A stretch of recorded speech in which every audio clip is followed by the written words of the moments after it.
ప్రభు యొక్క ఘనమైన నామాన్ని బట్టి ప్రతి ఒక్కరికి వందనాలు చెల్లిస్తూ ఉన్నాను.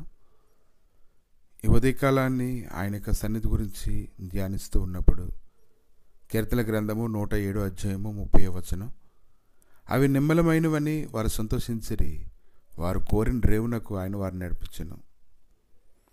ఈరోజు జీవితంలో ఆశించిన ఫలితాలు పొందాలని ప్రతి ఒక్కరు కూడా కోరుకుంటూ ఉంటారు. ప్రతి ఒక్కరు కూడా తాము ఏదైతే ఆలోచించుకుంటూ ఉన్నారో దానికి తగినట్లుగా వారి జీవితంలో జరగాలని ఎంతగానో ఆశపడుతూ ఉంటారు. కానీ కీర్తన గ్రంథం 107 అధ్యాయం 30వ వచనంలో ప్రతి పరిస్థితి నిమ్మలం అవ్వడాన్ని వారు చూస్తూ ఉన్నారు. వారు కోరిన రేవునకు ఆయన వారు నడిపించడాన్ని,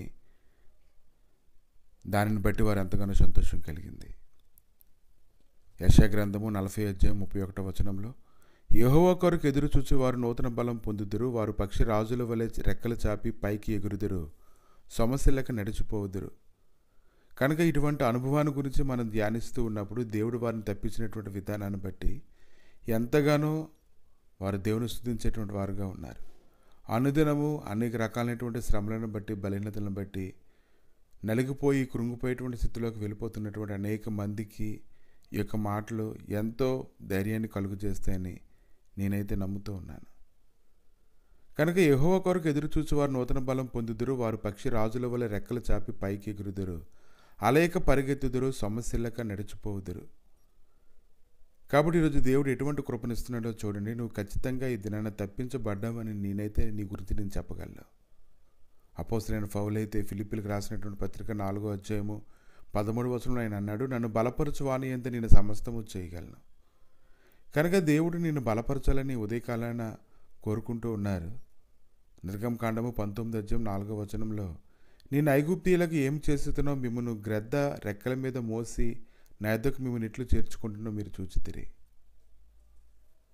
కనుక ఈ దినాన ప్రభు అయితే ప్రతి ఒక్కరి గురించి ఆయన ఆలోచన కలిగి ఉన్నారు.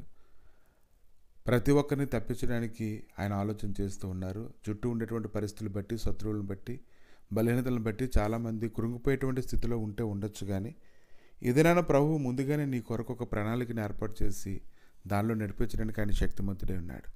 నువ్వు భయపడకుండా ఉంటే దాన్ని కనుగొంటావు. భయం అన్నది నిన్ను తరమకుండా చూసుకోవాలి. భయాన్ని నువ్వు తరిమే విధంగా నువ్వు ఉండాలని ఈ ఉదయకాలాన్ని నువ్వు గ్రహించుకోగలగాలి. ద్వితీయోపదేశకాండము 32 అధ్యాయము 9 నుంచి 12 వచనాల్లో, యెహోవా వంతు ఆయన జనమే, ఆయన స్వాస్థ్య భాగం యాకోబే. అరణ్య ప్రదేశములను భీకర ధ్వని గల పాడిని ఎడారిలో వాని కనుగొని ఆవరించి పరామర్శించి తన కనుపప్పులే వాని కాపాడును.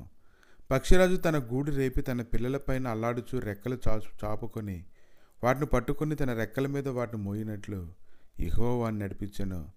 యెహోవా మాత్రము వాడిని నడిపించెను. యెహోవా మాత్రము వాడిని నడిపించినటువంటి మాట అది ఎంత బలమైందో చూడండి.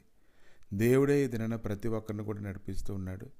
ఒక గండం దాటినప్పుడు మనం అమ్మయ్య అనుకుంటూ ఉంటాము, దేవా నీకు స్తోత్రం అనుకుంటూ ఉంటాము. కానీ ఈ దినాన ఆ గండం దాటేటంత వరకు భయంతో వణుకుతూనూ ఇక మనం ఉండవలసిన అవసరం లేదు. ఎందుకంటే ఆయన మాత్రమే ఈ దినాన్ని నడిపించగలడని మనం తెలుసుకోగలగాలి.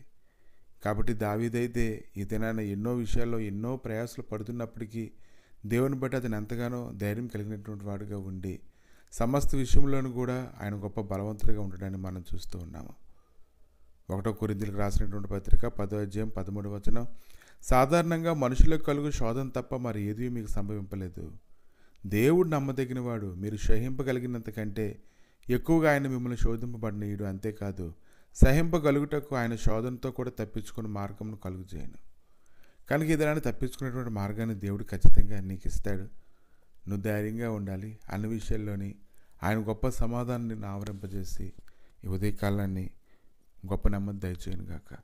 ప్రభా ఇదిగో తండ్రి, నైనా ప్రతి ఒక్కరు ఏదైతే కోరుకుంటున్నారో, ఏదో శ్రేష్టమైనదని నీ మాటను బట్టి ఎంచుకుంటూ ఉన్నారో అది పొందుకున్నట్లుగా నీ కృప దయచేయండి తండ్రి. నాయన వారు కోరుకున్నటువంటి రేవుకి వారు నడిపించినట్లుగా ప్రభు, వారి పరిస్థితులన్నీ మిక్కిలి నెమ్మలమగినట్లుగా చేసినటువంటి దేవ నాయన నీ కృప నాయన ఈ ఉదయకాలను ప్రతి ఒక్కరి జీవితాలను అలా ఉంచి మూర్ఖత్వంతో నేను నింపబడినటువంటి ప్రతి సన్నిధి నాయన ప్రతి ఒక్కరి మీద నుంచి తొలగిపోయినట్లుగా కృప దయచేసి మీరే బలపరిచి స్థిరపరిచి మహిమగంత ప్రభావాలు పొందమని యేసుక్రీస్తు నామములు అడిగి వేడుకుంటున్నాము తండ్రి. ఆమేన్.